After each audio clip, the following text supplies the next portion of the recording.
Sudah dilalui bersama selama kurang lebih 2 tahun menghadapi kehidupan di era pandemi atau dikenal dengan istilah COVID-19, tentunya membawa dampak pada seluruh aspek kehidupan tak terkecuali bidang pendidikan. Keputusan pemerintah yang mendadak dengan meliburkan atau memindahkan proses pembelajaran dari sekolah atau perguruan tinggi menjadi di rumah membuat kelimpangan banyak pihak. Segala teknologi menjadi senjata utama dalam mengatasi krisisnya pendidikan.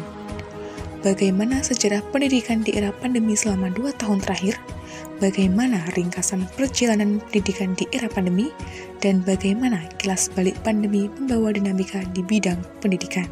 Saatnya kita kerja dari rumah, belajar dari rumah, ibadah di rumah.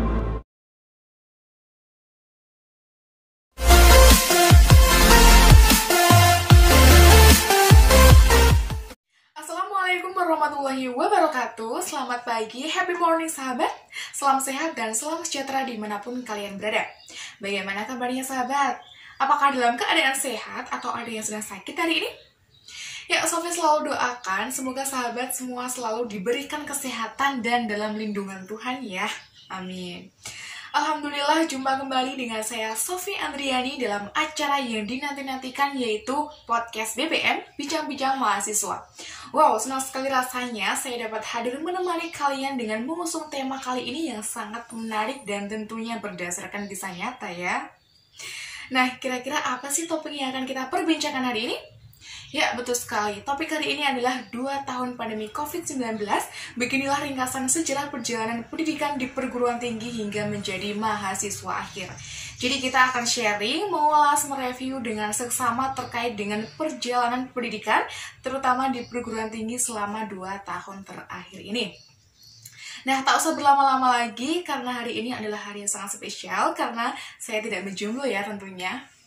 Nah, akan ada narasumber atau korban pandemi yang sangat luar biasa banget yang akan membagi pengalamannya, mereview, mengulas segala lika-liku dan dinamika selama masa perkuliahan yang terdampak COVID selama 2 tahun dan tiba-tiba aja sudah menjadi mahasiswa akhir nih. Nah, sebenarnya apa sih yang dia dapatkan selama ini? Bagaimana sejarah pendidikan di era pandemi? Bagaimana menjalankan pendidikan selama 2 tahun terakhir hingga hidup selama di perantauan? Dan bagaimana kilas balik pendidikan ini membawa dinamika di seluruh bidang kehidupan, terutama di pendidikan itu sendiri. Baik, hari ini saya sudah bersama dengan salah seorang narasumber sekaligus korban pandemi ya. Siapa lagi kalau bukan Mbak Diah Putri Puspitasari. Nah, teman-teman bisa memanggilnya dengan Mbak Putri. Beliau ini merupakan salah satu rekan kuliah saya sekaligus menjadi mahasiswa semester 6 di Universitas Tidar. Nah, bagaimana kabarnya Mbak Putri? Apakah dalam keadaan sehat dan waras? Alhamdulillah baik sekali Sofi. Semoga sampai nanti akhirnya tetap waras begitu ya. Ya, amin. Sofi sendiri gimana nih kabarnya? Alhamdulillah kabar saya sangat baik, sangat luar biasa ya. Walaupun sedang tidak baik-baik saja, saya usahakan untuk terlihat baik-baik saja ya Mbak Putri. Kan kadang hidup ini memang manipulatif ya. Nah, baik Mbak Putri, berdasarkan topik kita hari ini, yaitu 2 tahun pandemi COVID-19, beginilah ringkasan perjalanan pendidikan di perguruan tinggi hingga menjadi mahasiswa akhir, seperti itu ya. Jadi saya dengan Mbak Putri, kali ini akan sharing terkait dengan pengalaman-pengalaman kita selama ini, kemudian mereview, mengulas sejarah pendidikan yang sudah 2 tahun kita lalui bersama-sama. Wow, 2 tahun itu merupakan waktu yang sangat panjang ya Mbak Putri ya. Nah, bagaimana sih tanggapannya Mbak Putri mendapatkan pengalaman yang first impression pertama kali dalam menempuh pendidikan di perguruan tinggi selama 2 tahun terakhir ini, yang mana kita tidak bisa kuliah di kampus, tidak bisa bertemu teman, dan menghadapi segala keterbatasan yang ada. Itu bagaimana tanggapannya Mbak Putri? Baik Sofi, jadi awal mulanya merasakan perkuliahan, kalau kita istilahnya itu daring ya, dalam jaringan seperti itu. Itu awalnya itu merasa kaget ya, belum terbiasa, karena kita itu harus beradaptasi dari yang tadinya kita melaksanakan perkuliahan secara langsung di kampus. Dan kita karena waktu itu ada terkendala pandemi pada tahun 2020, waktu itu bulan Maret, saya ingat sekali. kita dipaksa atau kita diharuskan untuk melaksanakan perkuliahan secara daring semenjak itu sampai hari ini pun kita masih melaksanakan perkuliahan secara daring begitu ya. Awalnya itu masih kaget, kemudian merasa bahwa belum menemukan titik nyaman di situ. Jadi berpengaruh terhadap cara belajar, kemudian berpengaruh juga terhadap kita bagaimana dalam pembelajaran di kelas seperti itu ya. Kemudian sampai akhirnya dari itu perjalanan maba, waktu itu kita hanya perkuliahan selama 7 bulan. Selama perkuliahan secara langsung seperti itu ya. Kemudian kita laksanakan perkuliahan daring sampai hari ini. Itu prosesnya sangat lama dan kita tidak terasa ya sampai sekarang akhirnya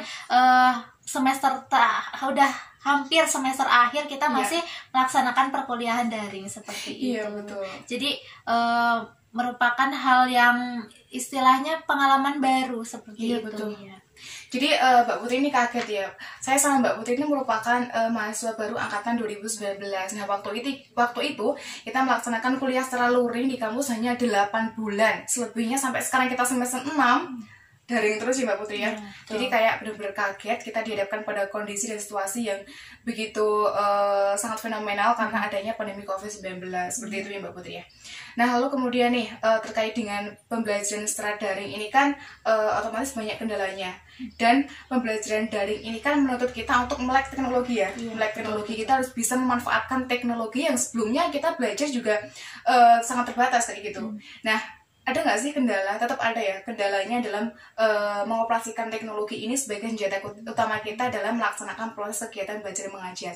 Apa sih keluh kesah yang dirasakan, kemudian lika-likunya, dinamikanya itu seperti apa selama ini terkait dengan pemanfaatan teknologi seperti itu? Baik Sofi, jadi kendala dalam pembelajaran daring seperti ini tuh pasti ada ya, pasti setiap mahasiswa juga pasti merasakan kendala tersebut. Nah, kendalanya itu ada beberapa, misalnya ketika dalam kita melaksanakan perkuliahan secara daring ini, misalnya sinyal yang tidak stabil, karena misalnya ada yang tinggalnya di daerah pegunungan atau yang daerah yang kesulitan sinyal, atau karena kondisi cuaca, misalnya hujan, terus itu kan berpengaruh juga terhadap sinyal. Kemudian ketika kita menggunakan paket internet secara pribadi itu kan boros ya, dibanding kita menggunakan wifi ketika atau kita melaksanakan perkuliahan secara langsung di kampus gitu kan. Jadi tidak perlu menggunakan internet terlalu sering begitu ya. Kemudian kendalanya juga masih ada di misalnya ketika pembelajaran itu materi yang disampaikan oleh dosen itu tidak langsung kita pahami dengan baik. Biasanya akan dalam pembelajaran itu tidak terlalu efektif seperti itu. Dan kemudian skill yang kita pelajari itu tidak terasa dengan maksimal seperti itu. Karena siswa itu lebih terkesan mendengarkan ceramah dari dosen dibandingkan dia mengembangkan keterampilannya. Jadi yang seharusnya kita mengembangkan keterampilannya kita secara langsung di kampus seperti itu. Nah, ini terkendala ketika kita melaksanakan perkuliahan secara daring. Misalnya saja ada mata kuliah yang memungkinkan kita untuk melaksanakan praktik secara langsung, misalnya di lab atau di mana. Dan itu tuh ketika di kampus itu kan karena sudah tersedia fasilitasnya, jadi memudahkan kita. Nah, ketika kita daring itu kan sedikit terkendala dari fasilitas itu sendiri begitu, Sofi. Ya baik, jadi sebagian besar kendala yang dihadapi itu memang sangat kompleks sekali ya, apalagi berkaitan dengan teknologi kayak gitu. Jadi memang senjata utama kita dalam menghadapi proses belajar dan mengajar dari jarak jauh, kita nggak bisa bertemu dosen, itu menggunakan berbagai aplikasi yang mendukung proses pembelajaran. Ternyata juga selama ini dirasa kurang maksimal seperti itu ya, dilihat dari soft skill kita yang tidak bisa terasah dengan maksimal. Kemudian juga apalagi boros kuota, kemudian juga boros uang untuk membeli kuota, apalagi nggak ada sinyal seperti itu, merupakan salah satu dinamika dan liku-liku kehidupan ya di bidang pendidikan karena adanya pandemi COVID-19 seperti itu. Nah, selanjutnya nih Mbak Putri, bagaimana sih caranya Mbak Putri untuk meminimalisasi atau mengatasi hal tersebut selama ini menurut versinya Mbak Dia itu seperti apa gitu? Baik, ada beberapa hal yang saya lakukan ketika saya terkendala seperti hal-hal yang tadi sudah saya sebutkan ya. Misalnya ketika susah sinyal, saya akan mencari tempat di mana saya mendapatkan sinyal yang lebih stabil seperti itu. Kemudian bisa ketika mungkin menggunakan paket internet itu dirasa terlalu boros, saya akan beralih menggunakan wifi. Misalnya di tempat yang free wifi ataupun di tempat-tempat yang memungkinkan saya untuk dapat mengikuti perkuliahan secara daring gitu. Kemudian solusi dari kendala saya yang tadi itu, misalnya ketika saya merasa skill saya tidak terasa dengan baik, kemudian pengetahuan saya masih kurang, mungkin saya bisa saya melakukan kegiatan di luar pembelajaran, misalnya mengikuti webinar, kemudian sharing dengan teman-teman, berdiskusi. Itu juga kan membantu kita dalam mengasah kemampuan kita, pengetahuan kita, keterampilan kita, seperti itu. Jadi kita tetap bisa lebih produktif, kita juga tetap tidak hanya terpaku pada pembelajaran ketika dengan dosen, bertemu dengan dosen seperti itu. Wow, sangat luar biasa sekali ya Mbak Putri ini selama 2 tahun terakhir menempuh pendidikan di tengah pandemi selalu untuk mencari celah bagaimana sih caranya untuk mengatasi dan meminimalisasi kendala-kendala yang dihadapi seperti tadi terkait dengan jaringan, kuota, ataupun skill yang selama ini menjadi kendala tersendiri. Nah, tadi juga sudah dijelaskan oleh Mbak Dia terkait dengan skillnya selalu mengikuti webinar-webinar seperti itu ya Mbak Dia? Iya, betul sekali Sofi. Jadi selain saya mengikuti webinar tersebut, juga saya mengikuti organisasi yang ada di kampus. Nah, kegiatan dalam organisasi tersebut juga membantu saya dalam mengasah soft skill yang saya miliki. Nah, selain itu juga dalam kita mengikuti organisasi, hal tersebut juga dapat menjadi ajang untuk kita memperluas relasi seperti itu. Wow, benar sekali. Jadi Mbak Putri ini selain bergelut dan diberi kesibukan di bidang kuliah, ternyata juga Mbak Putri ini mengikuti organisasi ya Mbak Putri, biar antara teori dan prakteknya itu seimbang seperti itu. Nah, selanjutnya Mbak Putri bisa diceritakan kepada kami ya bagaimana sih suka dukanya selama 2 tahun terakhir ini menjalin pendidikan di rumah aja, atau mungkin Mbak Putri ini kan ngekos ya, jadi jauh di perantauan kayak gitu. Kan nggak mungkin ya di di tengah pandemi ini kita hanya mendapatkan dukanya saja, pasti ada sukanya seperti itu. Nah, mungkin bisa dijelaskan Mbak Putri ke teman-teman kayak gitu. Baik, dalam mengikuti perkuliahan secara daring ini selama kurang lebih 2 tahun ini ya, banyak sekali suka duka yang saya rasakan. Nah, yang pertama itu ada dukanya. Nah, dalam dukanya ini yang pertama ketika kita berinteraksi dengan orang atau kita berinteraksi dengan teman, dengan dosen itu menjadi lebih terbatas ya, karena kita melaksanakan perkuliahan secara daring. Kemudian pemahaman kita terhadap materi dari dosen pun menjadi terbatas juga ya. Jadi ketika dosen menerangkan atau menjelaskan materi tertentu, kita itu terkadang masih terkendala terhadap pemahaman seperti itu ya. Kemudian duka yang lainnya juga ketika misal dalam pertemuan itu, misal ketika pertemuan seminggu tersebut, nah dosen tidak bisa mengikuti perkuliahan pembelajaran. Nah, biasanya dia kan diganti tugas sebagai pengganti dalam pertemuan pada minggu tersebut. Nah, biasanya tugasnya itu tidak hanya 1, 2 ataupun berapa. Nah, terkadang semakin banyak seperti itu karena dosen menganggap bahwa mahasiswa itu memiliki waktu luang yang sangat banyak dan memungkinkan mahasiswa mengerjakan tugas tersebut itu waktunya itu makin lama. Jadi mereka berpikiran bahwa ketika memberikan tugas dalam banyak tersebut, jadi mahasiswa itu dianggap mampu seperti itu. Kemudian untuk sukanya dalam mengikuti pembelajaran secara daring ini banyak ya. Yang paling utama itu fleksibel seperti itu, karena mahasiswa itu dimudahkan dalam mengikuti pembelajaran. Jadi dimanapun, kapanpun mahasiswa bisa mengikuti pembelajaran tersebut. Kemudian kita juga dimudahkan ketika kita sendiri istilahnya lebih hemat waktu, kemudian lebih hemat pengeluaran seperti itu. Betul. Nah, jadi kita itu tidak perlu repot-repot untuk ke kampus dan segala macam, kan ketika perempuan itu ribet ya ketika mau ke kampus seperti itu, memikirkan outfitnya mau seperti apa. Betul. Nah, jadi ketika daring itu kita merasa dimudahkan dengan hal tersebut. Kadang kita ketika misalnya jam 7 pagi ada perkuliahan, kita itu bangun tidur saja sudah ayo cuci muka, ayo ikut perkuliahan seperti itu. Terkadang tidak memungkiri ya, maksudnya ada mahasiswa yang seperti itu. Jadi tidak perlu merasa terburu-buru ayo berangkat ke kampus ketika melaksanakan perkuliahan secara langsung, kan masih ada yang telat seperti jam 7. Ketika melaksanakan perkuliahan secara daring, jadi mahasiswa itu tidak lagi ada alasan untuk terlambat seperti itu harusnya gitu. Oh, jadi suka dukanya sangat benar-benar seimbang ya. Tadi dukanya ya terkait dengan jaringan, kuota dan sebagainya. Terus juga, tapi sukanya juga banyak sekali. Ada hikmah lah di balik kejadian selama 2 tahun terakhir ini. Jadi kita mempunyai waktu yang fleksibel untuk belajar di mana saja, kapan saja, seperti itu ya. Terus juga kita jadi hemat kayak gitu. Tapi memang ini ya Mbak Diah, selama 2 tahun terakhir ini kita jadi serasa nyaman gitu ya kuliah online di rumah. Nah, pertama-pertama mungkin kita akan kaget. Oh, ternyata nggak enak ya kuliah di rumah. Apalagi kita tergantung teknologi dan itu kadang nggak membuat kita lancar. Tapi lama-lama ya kita merasa nyaman, kita mendapatkan hikmah dan sukanya belajar online itu seperti itu kayak gitu. Nah, selanjutnya nih Mbak Diah terkait dengan pertanyaan terakhir ya. Nah, dari setiap kejadian itu pasti ada nilai positifnya atau positive value-nya kayak gitu. Nah, menurut versinya Mbak Diah, positive value atau hal positif yang bisa kita ambil dari kejadian selama ini 2 tahun terakhir ini kita menempuh pendidikan secara online itu seperti apa? Baik, jadi sebenarnya ada beberapa manfaat positif yang dapat kita ambil ketika kita melaksanakan perkuliahan secara daring ini ya.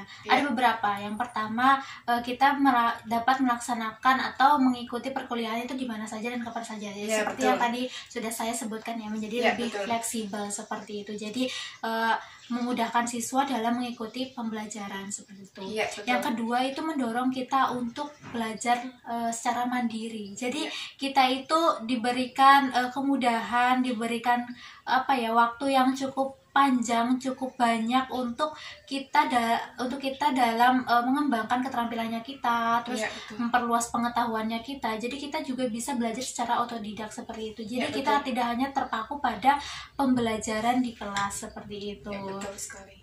Kemudian yang ketiga itu karena dampak dari perkuliahan secara daring ini kan menuntut kita untuk melek teknologi gitu ya.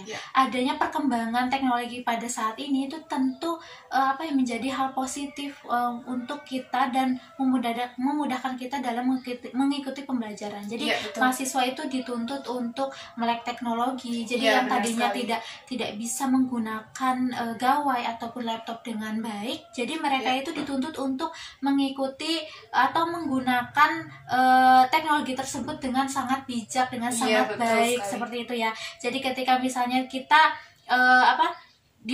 sudah diberikan materi oleh dosen, namun itu belum cukup kompleks seperti itu ya, kita bisa mencarinya di internet, di banyak buku. Kan buku itu tidak hanya sekarang seperti bentuk kertas seperti itu ya, tapi dalam bentuk e-book pun ada. Jadi itu hal tersebut itu termasuk teknologi yang memudahkan kita dalam mengikuti pembelajaran. Jadi kita itu tidak harus selalu ke perpus pinjam buku ke kampus seperti itu ya, atau ke perpustakaan kota seperti itu. Kita juga bisa mengaksesnya dalam e-book tersebut. Gitu. Wow, sangat luar biasa sekali ya Mbak Dia. Ternyata banyak sekali nilai positifnya yang bisa kita ambil atau hikmah yang selama ini kita rasakan. Itu ternyata banyak sekali dampak-dampak positif karena adanya hadirnya pandemi selama 2 tahun terakhir ini, seperti itu. Baik Mbak Putri, kenapa ya waktunya sangat cepat sekali, kita ngobrol kesana kesini, tapi sayangnya waktu kita untuk menemani teman-teman sudah habis Mbak Putri. Tapi nggak apa-apa, dengan waktu yang singkat ini, perbincangan atau topik yang kita bawakan pada hari ini sangatlah bermanfaat. Karena apa? Karena kita dapat mengambil hikmah dari suatu kejadian, kita dapat mengambil positive value atau hal positif karena hadirnya pandemi selama 2 tahun terakhir ini, sehingga berdampak pada di seluruh aspek kehidupan, terutama di bidang pendidikan. Seperti itu ya Mbak Putri ya. Nah, seperti yang sudah dijelaskan tadi Mbak Putri, bahwasanya hadirnya pandemi di tengah pendidikan ini pastinya membawakan dampak positif dan dampak negatifnya seperti itu. Banyak sekali suka duka, pengalaman kita, hikmah kita yang sudah kita dapatkan selama 2 tahun terakhir. Nah, saya juga sangat mengapresiasi ya buat diri saya sendiri, buat teman-teman dan juga Mbak Putri, karena selama ini sudah mau bertahan, sudah mau berusaha, sudah mau mengatasi segala resiko, segala kendala, segala usaha susah payah dan sebagainya. Dan semoga hadirnya pandemi ini menjadi pengalaman pertama dan terakhir seperti itu ya Mbak Putri ya. Kemudian juga walaupun kegiatan-kegiatan kita juga sudah di offline kan, banyak sekali kegiatan-kegiatan sekarang yang sudah normal, sudah berjalan sebagaimana mestinya, tetapi jangan lengah seperti itu, tetap jaga kesehatannya dimanapun kalian berada. Nah baik Mbak Putri, terima kasih banyak karena Mbak Putri sudah mau meluangkan waktunya untuk hadir di studio ini bersama saya untuk membagikan pengalaman-pengalamannya, mereview sejarah pendidikan kita selama 2 tahun terakhir ini. Baik Mbak Sofi, saya juga mengucapkan terima kasih banyak karena telah mengundang saya pada podcast kali ini. Semoga tadi sharing yang dari kita, yang tadi setelah kita bahas itu dapat bermanfaat untuk teman-teman di rumah. Amin, amin ya Mbak Putri ya. Semoga juga apa yang kita bicarakan hari ini membawakan kebermanfaatan lah. Kalau pandemi itu ternyata bukan hanya memberikan dampak negatifnya saja, tapi banyak hal positif yang kita ambil di tengah pandemi seperti ini. Gitu. Nah, saya juga mengucapkan banyak terima kasih ya kepada teman-teman semua yang sudah mau menonton video dan join di podcast BBM Bincang-Bincang Mahasiswa dengan topik hari ini.